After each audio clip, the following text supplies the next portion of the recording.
আসসালামু আলাইকুম ওরহমতুল্লাহি ওবারাকাতুহ। এক কিতাবে বর্ণিত আছে, এক ব্যক্তি নিজের ঘরে বসে তার ভাইয়ের সাথে ঝগড়া করে বলেছিল, এটা আমার ঘর, এটা আমার ঘর। আল্লাহ তাআলা কুদরতিভাবে ওই ব্যক্তির হেদায়েতের জন্য চমৎকার একটি ঘটনার সূত্রপাত করে দিলেন। সে ঘরের দেয়ালে একটা ইট লাগানো ছিল। এর মধ্য থেকে আওয়াজ এলো, হে আদম সন্তান, ঘরের মালিকানা নিয়ে ঝগড়া করছো? তুমি আমাকে কেন জিজ্ঞেস করছো না যে আমি কে? দুই ভাই প্রথমে ঘাবড়ে গেল। এরপর একজন বলল, আচ্ছা বলো তুমি কে? ইট বলতে লাগলো যে আমি এক বাদশার চোখ ছিলাম।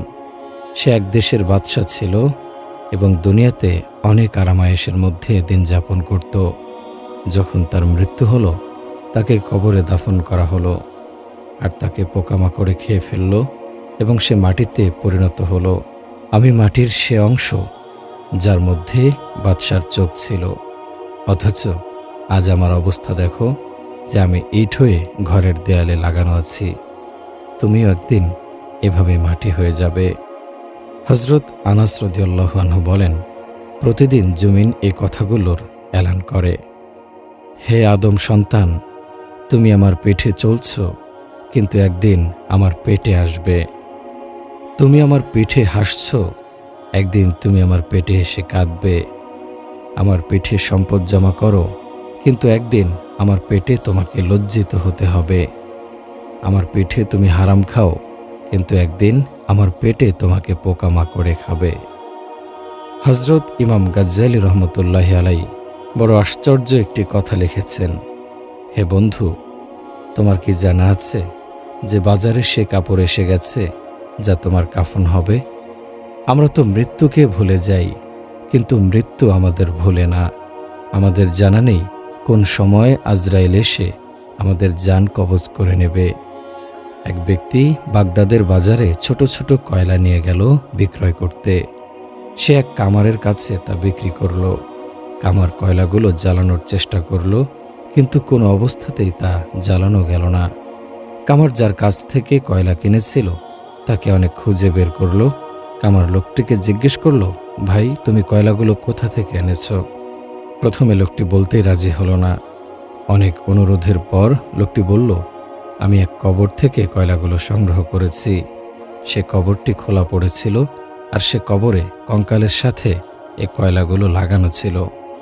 আমি অনেক চেষ্টা করেও কয়লাগুলো হাড্ডি থেকে আলাদা করতে পারিনি। অবশেষে পাথর দিয়ে হাড্ডি ভেঙে কয়লাগুলো সংগ্রহ করেছি। ইন্নামাল কবরু রাউদাতুম মির রিয়াদিল জান্নাতি আও হুফরাতুম মিন হুফারিন নার। রাসূল সাল্লাল্লাহু আলাইহি ওয়াসাল্লাম বলেন, কবর হলো জান্নাতের বাগানের একটি বাগিচা অথবা জাহান্নামের গর্তের মধ্যে একটি গর্ত। কবরের ভিতর যা কিছু ঘটে তা কোনো কোনো সময় আল্লাহ পাক প্রকাশ করেন, কিন্তু সব সময় তা প্রকাশিত হয় না। রাওয়ালপিন্ডিতে এক লোক মারা গেল। তাকে দাফন করার সময় দেখা গেল তার কবর সাপবিচ্ছুতে ভরে গেছে। যখন লাশ কবরে রাখা হলো, তখন একটি সাপ তার হাঁটুর নিচে পেঁচিয়ে ধরল, আর আরেকটি সাপ ধরল তার কাঁধে পেঁচিয়ে, আর মুহূর্তের মধ্যে লাশ টুকরো টুকরো হয়ে গেল।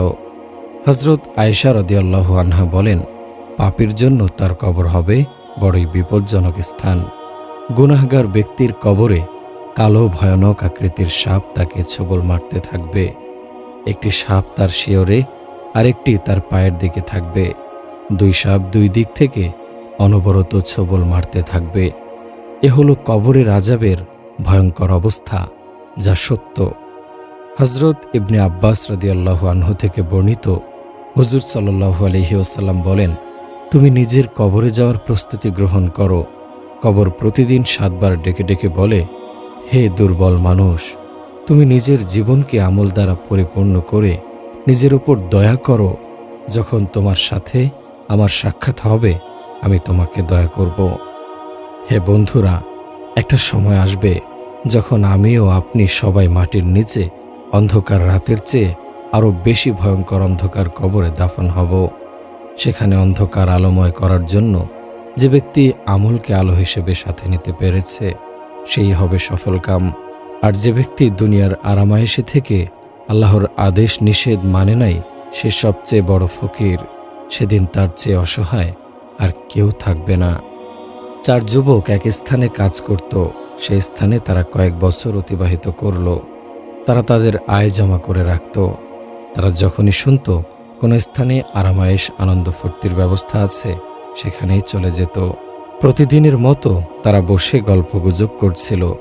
তারা এমন একটি শহর সম্পর্কে খবর পেল যেখানে তারা কোনোদিন যায়নি। তারা পাক্কা নিয়ত করল পয়সা জমিয়ে এবার সে শহরের যাবে আনন্দ ফুর্তি করতে। একসময় তারা হাওয়াই জাহাজে চড়ে নিজেদের গন্তব্যে রওনা হয়ে গেল। সেখানে তারা 1 সপ্তাহ অবস্থান করল। এর মধ্যে তারা জেনা আর মদের নেশায় মাতাল ছিল এবং এমন সব কাজ করল যা আল্লাহ পাকের আযাবের জন্য যথেষ্ট ছিল। একদিন তারা মদ আর নারী নিয়ে ব্যস্ত ছিল। রাতের কিছু সময় মাত্র অতিবাহিত হয়েছে। তারা আল্লাহর নাফরমানিতে মত্ত ছিল। এমন সময় তাদের মধ্য থেকে একজন বেহুশ হয়ে পড়ে গেল। বাকি 3 বন্ধু তার পাশে এগিয়ে গেল। তারা বুঝতে পারল সাথীর অবস্থা নাজুক পর্যায়ে। একজন বলল, ভাই কালেমা পড়ো। সে উত্তরে বলল, ভাগো এখান থেকে, বরং আমাকে মদের আরেক পেয়ালা পান করিয়ে দাও। আর বলল, হে অমুক নর্তকী, আমার কাছে এসো। এ অবস্থায় তার মৃত্যু এসে গেল। আল্লাহ আমাদের দয়া করুন, পানাহ চাই। এরপর 3 বন্ধু যখন তাদের সাথীর এ করুণ অবস্থা দেখল, তখন তারা কাঁদতে লাগল আযাবের ভয়ে। তারা তাওবা করে সে পাপের আড্ডা থেকে বেরিয়ে এলো এবং মৃত সাথীর লাশ কফিনে করে তারা ফিরে এলো। এয়ারপোর্ট আসার পর তারা কফিন খুলে সাথীর চেহারা দেখল। তারা দেখল তার চেহারা এতই কালো আর ভয়ঙ্কর হয়ে গেছে যে তারা ভয় পেয়ে গেল। ভাই, সব ভালো আমল করলে আল্লাহ পাক রব্বুল আলামিন আমাদের চেহারাও আলোকিত করে দেবেন এবং পরকালের সফলতার জন্য চেষ্টা করতে হবে। আর সাথে সাথে আল্লাহকে ভয় পাওয়া অবশ্যই প্রয়োজন। আসুন আমরাও সে লোকদের মতো হয়ে যাই আল্লাহ পাক যাদের সম্পর্কে পাক কোরআনে বলেছেন, ওয়া আম্মাল্লাযীনা বিয়াদ্দাত বুজুহুহুম ফাফি রাহমাতিল্লাহি হুম ফিহা খালিদুন। এবং যাদের চেহারা আলোকিত হবে তারা আল্লাহর রহমতের ছায়ায় সদা সর্বদা থাকবে। হযরত দিনপুরি রহমতুল্লাহি আলাইহি বলেন, আমি কবর থেকে আগুন বের হতে দেখেছি, এর লেলিহান জিহবা দেখেছি, আমি কবরের সাপ দেখেছি, আল্লাহর কসম, আর কবর থেকে ধোঁয়াও বের হতে দেখেছি। কবরের আযাব সত্যি সত্যি। রাসূল সাল্লাল্লাহু আলাইহি ওয়াসাল্লাম 1 আঙ্গুলের উপর অপর আঙ্গুল রেখে বলেছেন, যেভাবে আমি মুহাম্মদ সাল্লাল্লাহু আলাইহি ওয়াসাল্লাম আঙ্গুলের উপর আঙ্গুল রেখেছি, এরকমভাবেই কবরের আযাব একটার পর একটা গুনাহগারদের উপর আছড়ে পড়বে। হে ভাইয়েরা, ভাববার বিষয়, আমরাও এই মাটির নিচে কবরস্থ হব। এই সম্পদ যার জন্য আমরা হারাম পন্থা অবলম্বন করছি, এর জন্য কবরে আগুন ভরপুর থাকবে। মৃত্যুর পর সম্পদ কোনো কাজে আসে না, তা স্বজনরা ভাগ করে নিয়ে নেবে। সম্পদ তো সে জিনিস যা মৃত্যুর পূর্বে আমরা পাঠাই, অর্থাৎ নেক আমল। ডাক্তার নূর আহমদ সাহেব বলেন, কিছুদিন পূর্বে লাশের শ্রোথাল রিপোর্ট করার জন্য একটি কবর খনন করতে গেলাম। এই কবরস্থানটি শহর থেকে একটু বাইরে ছিল। মৃত ব্যক্তিকে কবর দেওয়ার 5 দিন পরের ঘটনা। যখন কবর খোলা হলো, দেখা গেল ভিতরে অদ্ভুত কিছু মাছি আর মোটা মোটা পোকায় ভরপুর। আর এমন কিছু সাপ নজরে পড়ল যা কোনোদিন আমরা দেখিনি। অবস্থা বড়ই ভয়ানক ছিল।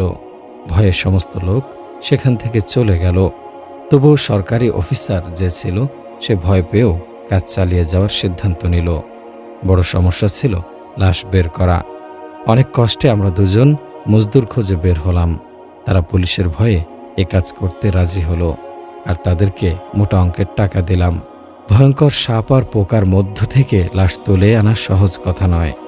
এক সময় মজদুর 2 জন কবরে নেমে লাশ তুলতে গেল। এক মজদুর এতই ভয় পেল যে সে বেহুশ হয়ে গেল। এর ঘন্টা 2 পরেই সে লোকটি মারা গেল। আমার এখনও এই ঘটনা মনে হলে শরীরে ঘাম দেখা দেয়, আর ভাবি আমার সাথে কবরে কি আচরণ করা হবে। যদি মৃত্যুর পূর্বে কবরের প্রস্তুতি না নিতে পারি, তাহলে আমি তো ব্যর্থ। আমার দুনিয়া আখেরাত সবই ব্যর্থ হবে। আল্লাহ তাআলা যেন আমাকে মৃত্যুর পূর্বেই মৃত্যুর প্রস্তুতি নেয়ার তৌফিক দেন, আমিন। মাওলানা তারেক জামিল সাহেব বলেন, আমার দোস্ত সরকারি হাসপাতালের বড় অফিসার একদিন একটি কবর খনন করার জন্য গেল। একটি লাশের ময়না তদন্ত করার জন্য কবর খনন করতে হয়েছিল। তারা কবরটি খনন করার পর দেখল যে কাঠের সিন্দুকের ভেতর অতি যত্নের সাথে লোকটিকে দাফন করা হয়েছে। সিন্দুকের ঢাকনা যখন খোলা হলো তখন এমন বিশ্রী দুর্গন্ধ বের হতে লাগলো যে সেখানে টিকে থাকাই মুশকিল হয়ে গেল, এবং কবর থেকে আশ্চর্য ধরনের একটি সাপ বের হলো, যা দুনিয়ার কোনো সাপের মতো নয়। সবাই সারাদিন অপেক্ষা করে দেখল যে দুর্গন্ধ সেরকমই আছে। মাওলানা তারিক জামিল বলেন, আমার বাড়ির কাছেই এক লোক মারা গেল, তার জন্য কবর খনন করা হলো। দেখা গেল সমস্ত কবর কালো ভয়ঙ্কর বিচ্ছুতে ভরা। সবাই সে কবর বন্ধ করে আরেকটি কবর খনন করল। দেখা গেল সে কবরও বিচ্ছুতে ভরা। এভাবে 3টি কবরই এমন বিচ্ছুতে ভরা ছিল। এরপর বিচ্ছুর সাথেই তাকে দাফন করা হলো। কি কারণে এমন হলো আল্লাহই ভালো জানেন, তবে এই বিচ্ছুগুলো দুনিয়ার বিচ্ছু নয়। হতে পারে এগুলো তার বদামলেরই পরিণাম। আল্লাহ তাআলা কখনো কখনো কুদরতি পর্দা সরিয়ে মানুষকে এগুলো দেখান। হুজুর পাক সাল্লাল্লাহু আলাইহি ওয়াসাল্লাম ইরশাদ ফরমান যে মৃত্যুর কষ্ট মুর্দারের কাছে এমনই কঠিন মনে হয় যেন শরীরে একসাথে 300 তরবারি দ্বারা আঘাত করা হয়, বা এর চাইতেও বেশি কষ্ট হয় যখন রূহ শরীর থেকে বের করা হয়। আর এক বর্ণনায় আছে 1000 তরবারি দ্বারা কাটলে যে কষ্ট হয় এর চেয়েও বেশি কষ্ট অনুভব হয় মৃত্যুর সময়। হযরত আইনি বলেন, আমি একজন মৃত লোককে আল্লাহর কুদরতে জীবিত হতে দেখেছি। তাকে জিজ্ঞাসা করলাম, বলো মৃত্যুর সময় তোমার কেমন অনুভব হয়েছে? সে বলল, 50 বছর পূর্বে আমি মৃত্যুবরণ করেছিলাম, এখনও আমার মৃত্যুর কষ্ট অনুভব হয়। আউজাই বলেন, আমি একটি কথা জানতে পেরেছি যে মৃত্যুর কষ্ট কিয়ামত পর্যন্ত অনুভব হবে। হযরত সাদ্দাত ইবনে আউস রহমতুল্লাহি আলাইহি বলেন, মৃত্যু দুনিয়া এবং আখেরাতের সমস্ত কষ্ট থেকে বেশি কঠিন। করাত দিয়ে জীবন্ত শরীর কাটলে যে কষ্ট হবে এর চেয়েও বেশি কষ্ট হয়। কিছু দ্বারা কাটলে যেমন কষ্ট অনুভব হয় এর চেয়েও বেশি কষ্ট হয়। ডেকচির ভিতর গরম পানিতে সিদ্ধ করার চেয়েও কঠিন। যদি মৃত ব্যক্তি কবর থেকে উঠে মৃত্যুর কষ্ট বর্ণনা করত তাহলে কোনো মানুষই দুনিয়ার আরামায়েশের মাঝে থাকত না। মানুষের চোখে ঘুম আসত না, মৃত্যুর চিন্তায় পেরেশান হয়ে যেত। আল্লাহর নবী হযরত মূসা আলাইহিস সালামের যখন মৃত্যু হলো, আল্লাহ তাআলা জিজ্ঞেস করলেন, আপনি মৃত্যুকে কেমন পেয়েছেন? মূসা আলাইহিস সালাম বললেন, আমি আমার জানকে এমন দেখেছি যেমন জীবিত চড়ুই পাখিকে এমনভাবে আগুনে জ্বালানো হচ্ছে সে উঠতেও পারে না, আবার মরতেও পারে না। আরেক বর্ণনায় আছে, মৃত্যুর কষ্ট এমন হয় যেমন জীবিত বকরির শরীর থেকে চামড়া ছাড়ানো হচ্ছে। হযরত ওমর রাদিয়াল্লাহু আনহু কায়াবকে জিজ্ঞেস করলেন, মৃত্যুর সময়ের কঠিন অবস্থা বর্ণনা করো। হযরত কায়াব বললেন, আমিরুল মুমিনিন, কাঁটাযুক্ত একটি ডাল মানুষের শরীরে ঢুকিয়ে দিয়ে আবার তা বের করলে যেমন কষ্ট হবে তেমনি। এসব আলোচনা সংক্ষেপে বর্ণনা করা হলো। এগুলো ছাড়াও হযরত আজরাইল আলাইহিস সালাম এবং তার সহযোগী ফেরেশতাদের ভয়ঙ্কর রূপ আরও কঠিন অবস্থার সম্মুখীন করবে মৃত ব্যক্তিকে। মালাকুল মউত যে অবস্থায় গুনাহগার ব্যক্তির জান কবজ করে তা এতই ভয়ানক হয় যে অনেক শক্তিশালী পাহলোয়ানেরও তা দেখে কলিজা ফেটে যায়। রাসূল সাল্লাল্লাহু আলাইহি ওয়াসাল্লাম বলেন, যদি মৃত ব্যক্তির জান কবজের সময়ের একটি চুল আসমান এবং জমিনের বাসিন্দাদের ওপর রাখা হয় তাহলে আল্লাহ তাআলার হুকুমে সব মরে যাবে, কেননা মৃত্যু সর্বাবস্থায় হবে এবং যে জিনিসের ওপর মৃত্যু পতিত হয় তা মরে যায়। কিতাবুল জাওয়াজিরে বর্ণিত আছে, এক গুনাহগার ব্যক্তি মৃত্যুবরণ করল। মৃত্যুর পর তার শরীর অস্বাভাবিক রকম ফুলে গেল, আঙ্গুলগুলো অনেক মোটা হয়ে গেল, মাথা বড় পাথরের মতো হয়ে গেল, কান গাধার কানের মতো হয়ে গেল, আর তার মুখ সাদা ফ্যাকাশে হয়ে গেল। তার ওজন এতই ভারী হলো যে লাশ বহন করার খাট ভেঙে গেল। অনেক কষ্টে তাকে দাফন করা হলো। ভাইরা, বাস্তবে সে মৃত ব্যক্তির মাধ্যমে আল্লাহ তাআলা দুনিয়াতেই জাহান্নামের নিদর্শন দেখিয়েছেন। হুজুর সাল্লাল্লাহু আলাইহি ওয়াসাল্লাম বলেন, জাহান্নামীর শরীর এতই বড় হবে যে তার একটি দাঁত উহুদ পাহাড়ের সমান হবে। এক কাঁধ থেকে দ্বিতীয় কাঁধের দূরত্ব 3 দিনের পথ। তার চামড়া মোটা হবে 70 হাত। জাহান্নামীদের পোশাক হবে আগুনের, তাদের খাদ্য হবে কাঁটা জাতীয় ফল, আর পানি হবে পুজ। জাহান্নামের আগুন দুনিয়ার আগুনের চেয়ে 70 গুণ বেশি উত্তপ্ত হবে। হে ভাইরা, এ জীবন একটি আমানত। একে আল্লাহর রাস্তায়, আল্লাহর নির্দেশিত পথে ব্যবহার করতে হবে। বলা তো যায় না কখন মৃত্যু এসে যায়। আমাদের জীবন আল্লাহর কুদরতি হাতে, আল্লাহ তা নিয়ে নেবেন। জীবনের কোনো ভরসা নেই, এজন্য বার্ধক্যের অপেক্ষা করে বসে থাকা চলবে না। এখনই গুনাহ থেকে তাওবা করা উচিত। বুখারী শরীফের এক বর্ণনায় আছে, গুনাহগারকে যখন কবরে রাখা হয় তখন আযাবের ফেরেশতা লোহার হাতুড়ি নিয়ে আসে। রাসূল সাল্লাল্লাহু আলাইহি ওয়াসাল্লাম বলেন, সে ফেরেশতা অন্ধ, তার মধ্যে দুনিয়ার সমস্ত মানুষের চেয়ে বেশি শক্তি থাকে। সে হাতুড়ি দিয়ে মৃত ব্যক্তিকে মারতে থাকে। রাসূল সাল্লাল্লাহু আলাইহি ওয়াসাল্লাম বলেন, সে মস্ত বড় হাতুড়ি দিয়ে আঘাত করার পর মৃত ব্যক্তি জোরে চিৎকার করতে থাকে। মানুষ এবং জিন ছাড়া সব প্রাণী সে আওয়াজ শোনে এবং নিকটবর্তী স্থানে যেগুলো থাকে, মুসনাদে আহমদের এক বর্ণনায় আছে, সে চিৎকারের আওয়াজ পূর্ব পশ্চিম দিকে যেসব প্রাণী থাকে সবাই শোনে, শুধু মানুষ ও জিন ব্যতীত। হাদিসে পাক থেকে প্রমাণিত, গুনাহগার ব্যক্তির শাস্তি অপরিহার্য, তার উপর কোনো রহমত করা হবে না। কেননা যে ফেরেশতাকে আল্লাহ পাক কবরের শাস্তির জন্য নির্ধারণ করেছেন সে অন্ধ। সে ফেরেশতা চোখে কিছুই দেখবে না, অর্থাৎ গুনাহগার ব্যক্তির করুণ অবস্থা তার নজরে আসবে না, তাই তার অন্তরে দয়াও আসবে না। আর সে কানেও শুনবে না। গুনাহগারের আর্তচিৎকার, অনুনয় বিনয় কোনো কাজে আসবে না। তাই আযাবের ফেরেশতার অন্তরে দয়া মায়া আসার কোনো প্রশ্নই আসে না, যেহেতু সে কানে শোনে না এবং চোখেও দেখে না। হযরত হাসান বসরি রহমতুল্লাহি আলাইহির কাছে এমন একজন কাফনচোর তাওবা করেছিল যে 2200 কবর খুঁড়ে কাফন চুরি করেছিল। হাসান বসরি রহমতুল্লাহি আলাইহি তাকে জিজ্ঞেস করেন, তুমি কবরের ভিতর মৃতকে কেমন পেয়েছ? সে কাফনচোর 3টি কবরের অবস্থা বর্ণনা করল। কাফনচোর বলছে, একবার আমি একটি কবর খনন করে দেখলাম মৃত ব্যক্তির ভয়ঙ্কর কালো চেহারা, তার হাত পায়ে আগুনের শিকল পরানো এবং তার মুখ দিয়ে রক্ত আর পুজ বের হচ্ছে, আর তা এতই দুর্গন্ধ যে বেহুশ হওয়ার অবস্থা। এ ভীতিজনক অবস্থা দেখার পর আমি পালানোর জন্য পা বাড়ালাম। এমন সময় মুর্দা কথা বলতে শুরু করলো। আমাকে বলল, তুমি পালাতে চাও? শোনো, আমাকে কোন গুনাহের জন্য এ শাস্তি দেয়া হচ্ছে। আমি মুর্দারের কথা শুনে সোজা হয়ে দাঁড়িয়ে গেলাম। সমস্ত সাহস একত্রিত করে কবরের কাছে গেলাম। যখন কবরের ভিতর উকি দিলাম, দেখলাম আযাবের ফেরেশতা মুর্দারের ঘাড়ে আগুনের শিকল পরিয়ে বসে আছে। আমি মুর্দাকে জিজ্ঞেস করলাম, তুমি কে? সে জবাব দিল, আমি অমুকের ছেলে অমুক, কিন্তু আফসোস আমি মদ পান করতাম আর জেনা করতাম। এ অবস্থায় আমার মৃত্যু হয় আর এখন এর আযাব ভোগ করছি। তারপর সে কাফনচোর দ্বিতীয় ঘটনা বলল, একবার আমি যখন কাফন চুরি করার জন্য একটি কবর খনন করলাম, দেখলাম ভয়ঙ্কর কুৎসিত এক মুর্দা। সে কথা বলতে শুরু করল। মুর্দা দাঁড়িয়ে গেল, তার চারদিকে আগুন ধাও ধাও করে জ্বলছিল। ফেরেশতা তার গলায় আগুনের শিকল পরিয়ে রেখেছিল। সে মুর্দা আমাকে দেখে বলল, ভাই, আমি খুব পিপাসার্ত, আমাকে একটু পানি পান করাও।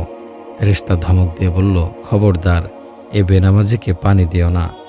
তারপর আমি সাহস করে মুর্দাকে জিজ্ঞেস করলাম, তুমি কে? মুর্দা উত্তর দিল, আমি মুসলমান ছিলাম, কিন্তু আফসোস আমি আল্লাহ পাকের অনেক নাফরমানি করেছি এবং আমার মতো আরও বহু লোক এ আযাবের সম্মুখীন। কাফনচোর তৃতীয় ঘটনা বর্ণনা করল, একদিন আমি একটি কবর খনন করে সে কবরের ভেতরে অনেক প্রশস্ত দেখলাম। এর ভেতর এমন সুন্দর এক বাগান দেখলাম যা আমি পৃথিবীর কোথাও দেখিনি, যার মধ্যে ঝর্ণা প্রবাহিত ছিল, আর তাতে এক অপূর্ব সুন্দর যুবক দেখলাম। তাকে জিজ্ঞেস করলাম, তুমি কোন আমলের বিনিময়ে এ পুরস্কার পেয়েছ? সে বলল, আমি এক মাহফিলে শুনেছিলাম যে ব্যক্তি গুনাহ থেকে বেঁচে থাকবে আল্লাহ তার কবরকে জান্নাতের বাগান বানিয়ে দেবেন। এরপর থেকে আমি সর্বপ্রকার গুনাহ ছেড়ে দিলাম। এসব নিয়ামত সেসব কাজেরই উত্তম বিনিময়। তাই তো কবি বলেন, এ পুরস্কার তার জন্য যে গুনাহ থেকে বাঁচল আর সে নিজের জীবনকে আল্লাহর রাহে উৎসর্গ করে দিল। সাইয়েদনা হযরত আবু বকর রাদিয়াল্লাহু আনহু-এর খেলাফতকালে এক ব্যক্তি মারা গেল। যখন তার জানাজা দেওয়ার জন্য সবাই তৈরি হলো, তখন দেখল যে তার কাফনের ভেতর কি যেন নড়াচড়া করছে। তার কাফন খোলা হলে দেখা গেল এক ভয়ঙ্কর বিষাক্ত সাপ কুণ্ডলি পাকিয়ে বসে ছোবল মারছে। লোকজন সাপটি মারতে উদ্যত হলো। তখন সাপ কালেমা পড়ে বলল, হে লোক সকল, তোমরা আমাকে কেন মারতে চাও? আমি এখানে আমার ইচ্ছায় আসিনি। আমাকে আল্লাহ তাআলা পাঠিয়েছেন এবং কিয়ামত পর্যন্ত তাকে দংশন করতে থাকব। মানুষজন জানতে চাইল, ওরে সাপ, তার অপরাধ কী ছিল যার জন্য তাকে আযাব দেয়া হচ্ছে? তখন সাপ আল্লাহর হুকুমে বলল, হে লোক সকল, এর 3টি অপরাধ ছিল। 1, সে আজান শুনে মসজিদে যেত না। 2, সে যাকাত দিত না। 3, সে ওলামায়ে কেরামগণের কথা শুনত না। আবু ইসহাক রহমতুল্লাহি আলাইহি বলেন, একজন লোক অধিকাংশ সময় আমাদের মজলিসে বসে থাকত এবং চেহারার অর্ধেক চাদর বা রুমাল দ্বারা ঢেকে রাখত। একদিন আমি তাকে জিজ্ঞেস করলাম, তুমি আমাদের সাথে সবসময় বসো আর চেহারার অর্ধেক ঢেকে রাখো, এর কারণ কি? সে লোকটি আমার কাছে থেকে ওয়াদা নিল যেন আর কাউকে তার কথা না বলি। আমি ওয়াদা করলাম তার কাহিনী আর কাউকে বলবো না। সে লোকটি বলল তার কাহিনী, আমি কাফন চুরি করতাম। একদিন এক মহিলা মারা গেল। আমি সে রাতেই সদ্য কবর দেয়া মহিলার কবর খনন করলাম। এরপর আমি মুর্দারের কাফন ধরে টানতে লাগলাম, কিন্তু কাফন খুলতে পারছিলাম না। আমি 2 হাঁটু গেড়ে ভালোভাবে বসে কাফন ধরে টানতে থাকলাম। সে মহিলা হাত দিয়ে আমাকে এমন জোরে থাপ্পড় মারল যে আমার গালে তার হাতের 5টি আঙ্গুলের দাগ সুস্পষ্টভাবে বসে গেল। আমি গালে হাত দিয়ে সে দাগ অনুভব করলাম। ঘটনার আকস্মিকতায় আমি ভীত হয়ে গেলাম। এরপর জলদি তার কাফন ঠিকঠাক করে দিলাম আর কবর পূর্বের মতো করে মাটি দিয়ে ভরে দিলাম। এরপর থেকে আমি ওয়াদা করলাম আর কোনোদিন কাফন চুরি করব না। হযরত আবু ইসহাক বলেন, এরপর আমি ইমাম আউজাঈ রহমতুল্লাহি আলাইহির কাছে এ ঘটনা লিখে পাঠালাম। তিনি জবাব দিলেন, তাকে জিজ্ঞেস করো, কমবখ্ত যেসব মুর্দাদের কাফন চুরি করত তাদের চেহারা কি কেবলামুখী ছিল? সে ব্যক্তি বলল, আমি অধিকাংশ মুর্দাকে পেয়েছি যাদের চেহারা কেবলামুখী ছিল না। আবু ইসহাক বলেন, আমি তার কথা আউজাঈ রহমতুল্লাহি আলাইহিকে জানালাম। আউজাঈ রহমতুল্লাহি আলাইহি জবাব দিলেন, ইন্না লিল্লাহি ওয়া ইন্না ইলাইহি রাজিউন। মনে রেখো, যাদের চেহারা কেবলামুখী ছিল না তারা বেদ্দিন অবস্থায় মারা গিয়েছে। 27শে জামাদিউল আউয়াল 1411 হিজরির ঘটনা। এক পুলিশ অফিসার মারা গেল। তার লাশ কবর দেওয়ার জন্য নেওয়া হলো। লাশ যখন কবরে নামানো হলো তখন দেখা গেল যে কবর সংকীর্ণ হয়ে গেছে। কোনোভাবেই লাশ কবরে প্রবেশ করানো যাচ্ছে না। মৃতের আত্মীয় স্বজন মনে করল কবর খননকারীরা ঠিকমতো কবর খনন করেনি। অন্য আরেক স্থানে নতুন কবর খনন করা হলো। যখন লাশ দ্বিতীয় কবরে নামানো হলো দেখা গেল এটাও সংকীর্ণ হয়ে গেছে। উপস্থিত লোকজন ভয়ে ভীত হয়ে গেল। তৃতীয় কবরেও এ সমস্যা দেখা দিল। কবর সংকীর্ণ হয়ে যাচ্ছে, লাশ প্রবেশ করানো সম্ভব হচ্ছে না। অবশেষে জানাজায় শরিক সবাই মিলে আল্লাহ পাকের দরবারে তার মাফের জন্য মোনাজাত করে কান্নাকাটি করল। চতুর্থ কবরে যখন তাকে দাফন করার সিদ্ধান্ত নিল, তাকে কবর দেওয়ার পর কবর সংকীর্ণ তো হলোই, সাথে সাথে লাশটি উপরে ফেলে দিল। এরপর উপস্থিত লোকজন তার আত্মীয় স্বজনদেরকে জিজ্ঞেস করল, ঘটনা কি? লাশ কবর গ্রহণ করছে না কেন? আত্মীয়দের কথা এটা বোঝা গেল যে পুলিশ অফিসার ঘুষ খেত, যার বাস্তব শাস্তি আল্লাহ পাক সবার সামনে দেখিয়ে দিলেন। তার পরবর্তীতে কি কি শাস্তি হয় তা আল্লাহ পাকই ভালো জানেন। হযরত সাইয়েদেনা আব্দুল্লাহ ইবনে আব্বাস রাদিয়াল্লাহু আনহু থেকে বর্ণিত, রাসূল সাল্লাল্লাহু আলাইহি ওয়াসাল্লাম ইরশাদ করেন, যে ব্যক্তি সমাজের প্রধান এবং বিচারক হিসেবে দায়িত্ব পেয়েছে, কিয়ামতের দিন তার হাত 2টি গর্দানের সাথে বাঁধা থাকবে। সে যদি ঘুষখোর না হয় তাহলে তাকে মুক্ত করে দেয়া হবে, আর যদি মানুষের কাছ থেকে ঘুষ গ্রহণ করে বিচারের রায় দিয়ে থাকে তারপর তাকে জাহান্নামে নিক্ষেপ করা হবে এবং 500 বছরের রাস্তার সমান গর্তের ভিতর গিয়ে পড়বে। ভারতের হায়দ্রাবাদ এলাকার একটি ঘটনা। এক ব্যক্তির লাশ কবরস্থানে নেওয়া হলো। ইমাম সাহেব যখনই জানাজার নামাজের নিয়ত বাঁধলেন, লাশ উঠে বসে গেল। মানুষ তো ভয়ে হয়রান। ইমাম সাহেবও নিয়ত ছেড়ে দিলেন। সবাই লাশ আবার খাটিয়ায় শুয়ে দিল। এভাবে 3 বার লাশ উঠে বসে গেল। ইমাম সাহেব মৃতের স্বজনদের জিজ্ঞেস করলেন যে লোক কি সুদের কারবার করত? স্বজনরা হাসূচক জবাব দিল। এ কথা শুনে ইমাম সাহেব জানাজা পড়াতে অস্বীকার করলেন। এরপর লাশ যখন কবরে রাখা হলো, কবর মাটির গভীরে দেবে গেলে ভয়ে মানুষজন কোনো মতে কবরে মাটি দিয়ে ফিরে গেল। এক ব্যক্তি 5 ওয়াক্ত নামাজ পাবন্দির সাথে পড়ত। সে সম্পদওয়ালা ছিল। মন প্রাণ উজাড় করে গরিব দুঃখী এবং বিধবা এতিমদের দান করত। এতিম নিঃস্ব অসহায় অনেক ছেলে মেয়ে যাদের বিয়ে করার সামর্থ্য ছিল না, তাদের বিয়ের ব্যবস্থা করত। সে ব্যক্তি হজও করেছিল। একদিন তার মৃত্যু হলো। সে যেহেতু কথাবার্তা আচার আচরণে অমায়িক ছিল, তাই মহল্লার সকলেই তাকে ভালোবাসত। তাই তার জানাজায় গ্রামের সব মানুষ উপস্থিত হলো। কবর তৈরি করা হলো। যখনই তাকে কবরে রাখার জন্য নেওয়া হলো, তখনই ঘটল এক অবিশ্বাস্য ঘটনা। আপনা আপনি কবর বন্ধ হয়ে গেল। উপস্থিত সবাই হয়রান হয়ে গেল। এ কি হলো? দ্বিতীয় আরেকটি কবর খনন করা হলো। যখন লাশ কবরে নামানোর জন্য নেওয়া হলো, আবার সে কাণ্ড ঘটল। কবর নিজে নিজে বন্ধ হয়ে গেল। এরকম আরও কয়েকবার হলো। অবশেষে অনেক চেষ্টার পর লাশ কবর দেয়া হলো। কবর দেওয়ার পর সবাই যখন চলে যাওয়ার জন্য রওনা হলো, কয়েক কদম হাঁটার পর তাদের কাছে এমন অনুভব হলো যেন জমিন জোরে জোরে দুলছে। মানুষ কি ভেবে পেছনে কবরের দিকে তাকালো, তারা যা দেখল তাতে ভয়ে সবার বেহুশ হওয়ার অবস্থা। আহ, সে কি মর্মান্তিক ভয়ানক দৃশ্য! সবাই বিস্ফোরিত নয়নে দেখল কবর মধ্যভাগ ফেটে 2 ভাগ হয়ে গেছে। সে ফাটল দিয়ে আগুনের লেলিহান শিখা এবং ভয়ঙ্কর কালো ধোঁয়া বের হচ্ছে, এবং কবরের ভিতর থেকে আর্তচিৎকার এবং ভয়ঙ্কর আওয়াজ আসছে, যা সবাই শুনছিল। এ ভয়ঙ্কর অবস্থা দেখে সবাই দৌড়ে পালিয়ে গেল। এসব অবস্থা থেকে আল্লাহ আমাদের মাফ করুন। এরপর সবাই পেরেশান। একই দৃশ্য তারা আজ দেখল। অথচ হাজী সাহেব কত ভালো মানুষ ছিলেন, দয়াদ্র, বিনয়ী, দানবীর। এ ভালো মানুষটার জীবনে এমন কি গুনাহ ছিল যার কারণে কবরে তার এমন ভয়ঙ্কর আযাব হচ্ছে? তদন্তের পর মৃত হাজী সাহেবের জীবনের কিছু অবস্থা জানা গেল। হাজী সাহেব ছোটবেলা থেকেই খুব মেধাবী ছিলেন। পিতামাতা অনেক টাকা পয়সা খরচ করে ছেলেকে উচ্চশিক্ষায় শিক্ষিত করলেন। এরপর অনেক তদবির আর ঘুষের বিনিময়ে বড় একটি সরকারি চাকরি জুটিয়ে নিলেন। তারপর থেকেই শুরু হলো ঘুষ খাওয়া। ঘুষের টাকায় অল্প দিনেই দামি প্লট কিনে নিলেন। ব্যাংকে ঘুষের অঢেল টাকা জমা হতে লাগলো। এ টাকায় তিনি হজ করে হয়ে গেলেন হাজী। আর সমস্ত দান সদকা সবই করতেন এ ঘুষের টাকায়। দেখুন এবার হে বন্ধুগণ, মানুষ যখন মৃত্যুবরণ করে তখন তার সমস্ত সম্পদ পৃথিবীতে পড়ে থাকে, যা সে অনেক কষ্টে উপার্জন করে। হালাল হারাম বাছবিচার না করে অবৈধ পথের উপার্জন তার জন্য ভয়ঙ্কর আযাবের কারণ হলো আগামী দিনের জন্য। অথচ দেখুন, মৃত্যু তাকে নিঃস্ব করে দিল, সাথে কিছুই নিতে পারল না।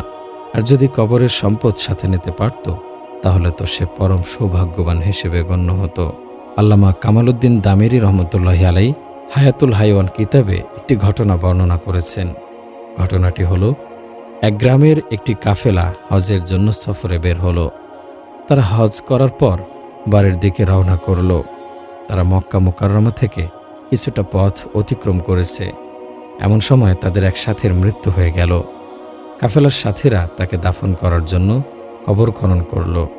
জানাজার নামাজ পড়ে যখন তাকে দাফন করতে গেল, তারা দেখল যে কবরে ভয়ঙ্কর আকৃতির একটি সাপ ফনা তুলে বসে আছে। সাথীরা তাকে সে কবরে দাফন না করে লাশ নিয়ে সামনে অগ্রসর হলো। কিছু দূর যাওয়ার পর আরেকটি কবর খনন করে যখন লাশ কবরে রাখতে গেল, দেখা গেল সেখানেও একটি ভয়ঙ্কর সাপ ফনা তুলে বসে আছে। সাথীরা ভাবল, যেখানেই কবর খনন করি সেখানেই সাপ, মনে হয় এই এলাকাটাই সাপের ব্যাপক বসবাস। তাই তারা লাশ নিয়ে মক্কা মুকাররমায় পৌঁছল। কাফেলার সাথীরা হযরত আব্দুল্লাহ ইবনে আব্বাস রাদিয়াল্লাহু আনহুর কাছে এ বিষয়ে সমাধান চাইল। আব্দুল্লাহ বিন আব্বাস রাদিয়াল্লাহু আনহু বললেন, এ ব্যক্তিকে আল্লাহ পাক কবরের আযাব দিতে চান।